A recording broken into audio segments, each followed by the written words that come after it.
ಸ್ವಪ್ನಗಳೆಲ್ಲ ಆಸೆಗಳಾಗಿ, ಆಸೆಗಳೆಲ್ಲ ಮುತ್ತುಗಳಾಗಿ, ಪ್ರೀತಿಯ ಲತೆಯ ಮೊಗ್ಗಾಗುವ, ಮಾನಸ ಮಲ್ಲಿಗೆ ಹೂವಾಗುವ. ಅಗೋಚರ ಕಲೆ ಗೋಚರಿಸೋ ನೆಲೆ ನಿಂತು ನೀ ನೋಡುವ, ಹಂಸವೇ ಹಂಸವೇ ಹಾಡುವ, ಸೃಷ್ಟಿಯ ಸಂಭ್ರಮ ನೋಡುವ.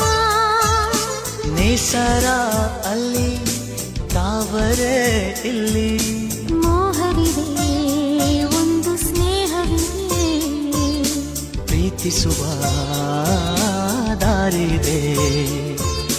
ಹಂಸವೇ ಹಂಸ